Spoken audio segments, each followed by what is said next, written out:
गेल्या काही दिवसांपासून सुप्रीम कोर्टात कपिल सिब्बल हे शिवसेना पक्षासाठी तगडी बाजू लावून धरताना दिसत आहेत. गेले सलग काही दिवस कपिल सिब्बल यांनी सर्वोच्च न्यायालयात असा युक्तिवाद केलाय ज्यामुळे शिंदे गट आणि थेट केंद्रीय निवडणूक आयोग दोन्ही पुरते अडचणीत आले आहेत. सिब्बल यांनी थेट दावा केलाय की एकनाथ शिंदेचं मुख्यमंत्री पद असो की पक्षातील मुख्य नेते पद दोन्ही पूर्णपणे बेकायदेशीर आहेत. पण कपिल सिब्बल यांनी हा दावा नक्की कोणत्या कायद्याच्या आणि घटनात्मक मुद्द्यांच्या आधारे केलाय? निवडणूक आयोगाची कोणती मोठी चूक सिब्बल यांनी सर्वोच्च न्यायालयाच्या निदर्शनास आणून दिली आहे? शिंदे यांच्या नेतेपदाच्या निवडीवर आणि मुख्यमंत्री पदावर काय निर्णय होऊ शकतो, हे सगळंच आजच्या व्हिडिओच्या माध्यमातून सविस्तर समजून घेऊयात. नमस्कार, मी रुपल आणि तुम्ही पाहत आहात विशेष भारी. मंडळी, एकनाथ शिंदे यांच्या नेतेपदाच्या निवडीवर आणि मुख्यमंत्री पदावरही सिब्बल यांनी गंभीर प्रश्न उपस्थित केले आहेत. युक्तिवादादरम्यान कपिल सिब्बल यांनी सर्वात मोठा हल्ला चढवला तो म्हणजे एकनाथ शिंदे यांच्या मुख्य नेते या पदावर. सिब्बल यांनी कोर्टाला स्पष्ट सांगितलं, शिवसेनेच्या 2018च्या अधिकृत पक्षघटनेनुसार मुख्य नेते म्हणजे चीफ लीडर नावाचं कोणतंच पद अस्तित्वात नाही. मग एकनाथ शिंदे यांनी स्वतःला मूळ शिवसेनेचे मुख्य नेते कसं घोषित केलं?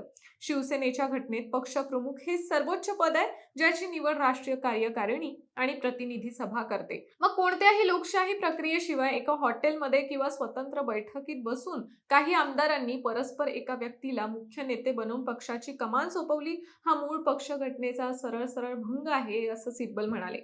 म्हणजे या सुनावणीत सर्वात जास्त धुलाई झाली ती केंद्रीय निवडणूक आयोग म्हणजेच इलेक्शन कमिशन ऑफ इंडियाची. सिब्बल यांनी कोर्टात विचारलं की निवडणूक आयोग न्यायाधीशाच्या भूमिकेत जाऊन एखाद्या पक्षाची घटना लोकशाहीवादी आहे की तानाशाहीची हे ठरवणारा कोण? सिब्बलांनी म्हटलं की शिंदे गटानं निवडणूक आयोगासमोर असा युक्तिवाद केला होता की शिवसेनेची 2018 मधील पक्ष घटना अलोकतांत्रिक होती, म्हणून आम्ही ती मानत नाही. यावर सिब्बल यांनी असा प्रतिप्रश्न केला की ज्या पक्ष घटनेच्या आधारे बंडखोरांनी पदे मिळवली, बंडखोरी करणाऱ्या आमदारांनी 2018च्या याच पक्ष घटनेच्या आधारे पक्षाची पदे भूषवली, तिकीटं मिळवून निवडणुका लढवल्या, मंत्रिपदे उपभोगली, मग सत्ता हातात आल्यावर हीच घटना अलोकतांत्रिक कशी झाली? आयोगाला अधिकारच काय? लोकप्रतिनिधित्व कायद्यानुसार प्रतिस्पर्धी गटांपैकी मूळ पक्ष कोणता एवढंच ठरवण्यापुरतं आयोगाचं काम आहे. पक्षाची संविधानिक घटना योग्य की अयोग्य हे ठरवण्याचा अधिकार आयोगाला कायद्याने दिलेलाच नाही. मंडळी, या कायदेशीर लढाईतील सर्वात महत्वाचा आणि कळीचा मुद्दा म्हणजे विधिमंडळ पक्ष आणि राजकीय पक्ष यांच्यातील फरक. निवडणूक आयोगानं धनुष्यबाण चिन्ह आणि पक्षाचे नाव शिंदे गटाला देताना फक्त एकाच गोष्टीचा आधार घेतला, तो म्हणजे शिंदे गटाकडे असलेले विधानसभा आणि लोकसभेतील बहुसंख्य खासदार आणि आमदार.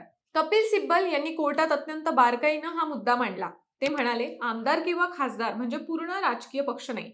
आमदार खासदार हे फक्त पक्षाचे प्रतिनिधी असतात, ते पक्षाचे मालक नसतात. ठाकरे गटाकडे पक्षाची राष्ट्रीय कार्यकारिणी, प्रतिनिधी सभा आणि संघटनात्मक बहुमत कायम होते. पण निवडणूक आयोगानं संघटनात्मक बहुमताकडे पूर्णपणे दुर्लक्ष केलं आणि फक्त विधिमंडळातील आमदारांची संख्या मोजून पक्षाचं चिन्ह एका गटाला बहाल केलं, असा आरोप सिब्बल यांनी केलाय. कपिल सिब्बल यांनी निवडणूक आयोगाच्या कार्यपद्धतीवर ताशेरे ओढले. ते म्हणाले, निवडणूक आयोगानं आधीच ठरवलं होतं की निकाल कोणाच्या बाजूने द्यायचाय. त्यांनी आधी निष्कर्ष काढला आणि मग तो निष्कर्ष खरा ठरवण्यासाठी पक्षाची 2018ची घटना बाजूला ठेवून तर्क शोधले. इतकंच नाही तर निवडणूक आयोगानं पक्षातील फुटीचा निष्कर्ष काढताना ठाकरे गटाला कोणतीही योग्य नोटीस न बजावता किंवा नियमांचे पालन न करता निर्णय घाईघाईने लादला. जनप्रतिनिधित्व कायद्याच्या सेक्शन 29A नुसार पक्षातील प्रत्येक बदलाची अधिकृत माहिती ठाकरे गटानं वेळेवर आयोगाला दिली होती. तरीही आयोगानं या अधिकृत कागदपत्रांकडे डोळेझाक केली, असं सिब्बल म्हणाले. सिब्बल यांनी फक्त कायदेशीर मुद्देच मांडले नाहीत, तर त्यांनी भविष्यातील भारतीय राजकारणावर होणाऱ्या भीषण परिणामांची जाणीव सर्वोच्च न्यायालयाला करून दिली. त्यांनी कोर्टात सांगितलं, जर सर्वोच्च न्यायालयानं निवडणूक आयोगाचा हा निर्णय कायम ठेवला तर या देशातील पक्ष पद्धती संपून जाईल. उद्या एखादा मोठा उद्योगपती किंवा सत्ताधारी पक्ष एखाद्या पक्षाचे 30-40 आमदार विकत घेईल. ते आमदार गुवाहाटी किंवा दुसऱ्या राज्यात जाऊन बसतील, स्वतःलाच मूळ पक्ष म्हणवतील आणि निवडणूक आयोगाकडून पक्षाचं नाव आणि चिन्ह चोरून नेतील.